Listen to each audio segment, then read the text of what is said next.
দিন আসে দিন যায়, মানুষ আসে মানুষ যায়, কিন্তু দেবতারা ঠিক আছে।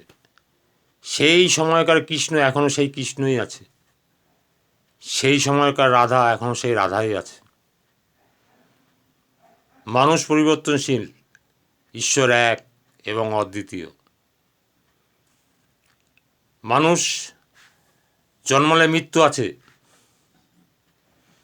দেবতাদের সৃষ্টি আছে,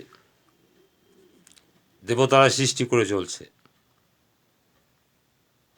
কৃষ্ণর কি 2019 সালে একরকম কৃষ্ণকে দেখেছেন, 2025 সালে আর একরকম কৃষ্ণকে দেখবেন? না, একই কৃষ্ণ, একই রাধা, একই গোবিন্দ, একই গোসাই গোবিন্দ, একই নারায়ণ। বিভিন্ন রূপে আমরা পুজো করছি, কিন্তু ঈশ্বর এক এবং অদ্বিতীয়। আমরা তাল খেয়েই হারিয়ে ফেলি, তাই আমাদের মধ্যে বিবাদ সৃষ্টি হয়। বিবাদ করে লাভ নেই। মানুষকে মানুষের ভালোবাসতে হবে, মানুষকে নিয়ে মানুষের চলতে হবে। আজ আছি কাল নেই, আজ মরে গেলে কাল দুদিন হয়ে যাবে।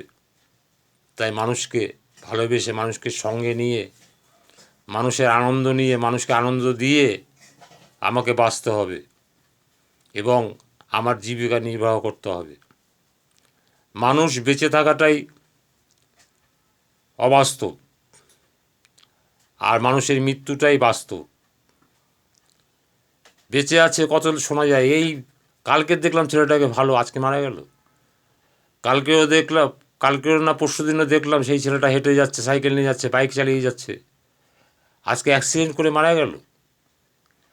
মৃত্যুটা বাস্তব, বেঁচে থাকাটাই অবাস্তব। আমরা অবাস্তব নিয়ে বেশি মাতামাতি করি, বেঁচে থাকার জন্য লড়াই করি এবং পেরে উঠি না। আমাদের একদিন মৃত্যু ঘটে। সে পুণ্য ফলেই মৃত্যু হোক আর পাপের ফলেই মৃত্যু হোক, এটা কিন্তু আমাদের জীবনে অবশ্যম্ভাবী আসতেই হবে। তাই মৃত্যু ভয় পেলে হবে না, আপনাকে কর্ম করে এগিয়ে যেতে হবে। কর্মই ধর্ম, কর্মই আপনাকে ত্রাণ এনে দেবে, কর্মই আপনাকে পরিত্রাণ করে দেবে। আপনি ত্রাণ পাবেন কর্ম করলেই। সেই কর্ম নিয়ে ব্যস্ত থাকুন, কর্ম নিয়ে ভাবনা চিন্তা করুন, ঈশ্বর আপনার সহায় হবে। ঈশ্বর ঈশ্বর ঈশ্বর করে চিৎকার করতে হবে না। মানুষকে ভালোবাসুন, নিজ কর্ম করুন, সৎভাবে থাকুন, সত্যি কথা বলুন, দেখুন আপনার মঙ্গল আপনিই হবে। এবং যে কদিন আছেন সে কদিন মানুষকে শান্তি দিয়ে যান, দেখবেন আপনি শান্তির অধিকারী হয়েছেন।